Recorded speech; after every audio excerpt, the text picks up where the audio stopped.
নমস্কার বন্ধুরা, মামনিস ক্রিয়েশনে তোমাদের সকলকে জানাই অনেক স্বাগত আর ভালোবাসা। যে যেখান থেকেই আজকের ব্লগটি দেখছো সকলকে অনেক ধন্যবাদ জানিয়েই আজকের ব্লগটা স্টার্ট করলাম।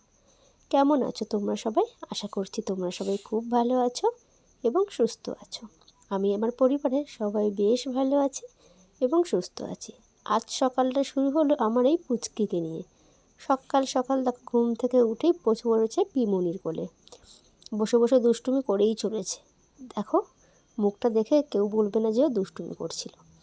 যাই হোক, চলো সকাল সকাল রেডি হয়েছিলাম, বাবার সাথে গিয়েছিলাম একটুখানি বাজার থেকে আনলাম আমার এই কার্তিক বাবাজিকে। মানে 2 বছর পুজো হয়েছে বাড়িতে, আর এটা নিয়ে আর কি 3 বছর। তো বাবার সাথে একটু গিয়েছিলাম দোকানে টুকটাক বাজারঘাট আর কি করতে।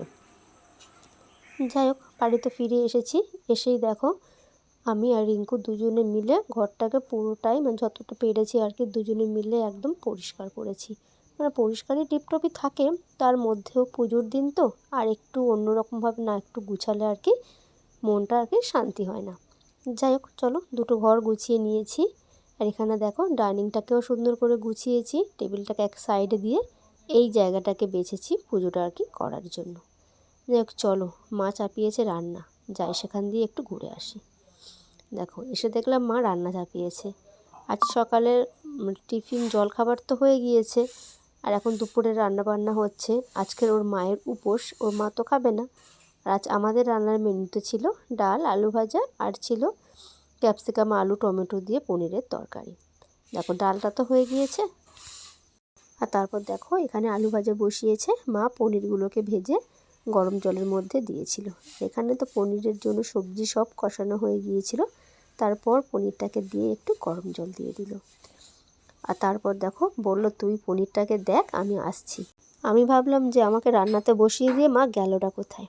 দেখো এই পুচকিবাবু চলে এসেছে দুষ্টুমি করতে। সারাক্ষণ ঠাম্মুর কোলে, না হয় পিসির কোলে, না হয় দাদার কোলে উঠেই চলেছে। আমি ওকে বলছিলাম তুই নেমে পড় আমার মায়ের কোল থেকে, সেটাই বলছিলাম, আর দুষ্টুমি করে যাচ্ছিল। চলো আমি ওকে স্নান করিয়ে দিই, আর মা যে রান্নাটুকু আছে করে নিই।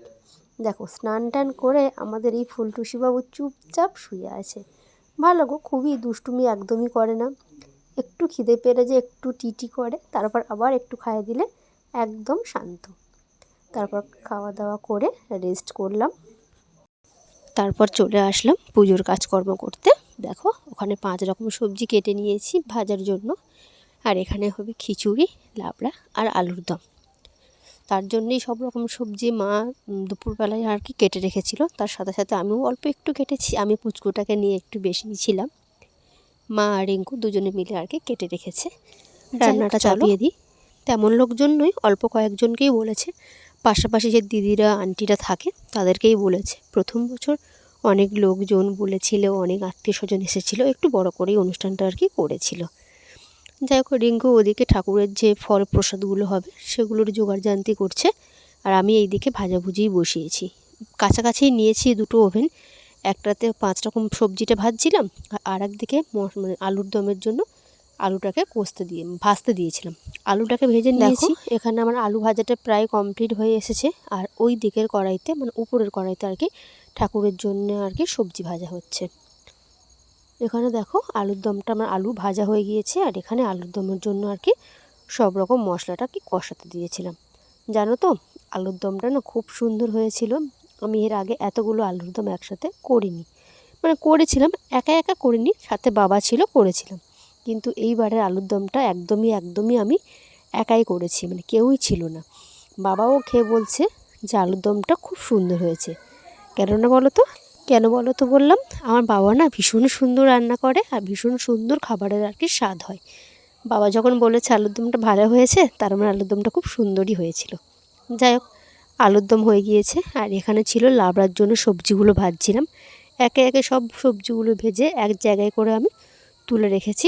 আর তারপরে এখানে একটু 5 ফোড়ন, তেজপাতা, শুকনো লঙ্কা দিয়েছি, দিয়ে আর কি মানে বাঁধাকপি ছিল, বরবটি ছিল, আর হচ্ছে কি পেঁপে ছিল, এই কটা সবজি একসাথে আর কি ভালো করে ভেজেছি।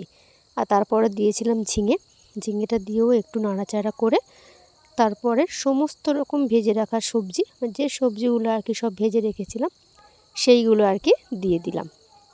চলো তাড়াতাড়ি রান্নাবান্নাটা শেষ করি, ঠাকুরমশাই আসার সময় হয়ে এসেছে। আবার পরে তোমাদের সাথে বসলে তো কথা বলবো, রান্নাটা তাড়াতাড়ি শেষ করি, অনেকটাই বেলা হয়ে গিয়েছে তোমাদের সাথে গল্প করতে করতে। আর বেশি দেরি হয়েছে আমার পুচকুটার জন্য, সারাক্ষণ তো একটু একটু করে কান্নাকাটি করে, আমি টুকটুক করে ওর কাছে গিয়ে আর কি বসে পড়ি। যাই হোক, এদিকে দেখো ঠাকুরমশাইয়ের আসার অপেক্ষায় আমরা আছি। সব রান্না বান্না কমপ্লিট, লোকজনও আসতে শুরু করে দিয়েছে। চলো, মা দেখো এখানে ঠাকুরের গামছাটাকে আর কি গুছিয়ে ভাঁজ করে দিচ্ছিল, আর পাশের একটা আন্টি এসেছিলো, তার সাথে আর কি গল্প করছিল। চলো তাহলে দেখা করছি আবার কিছুক্ষণ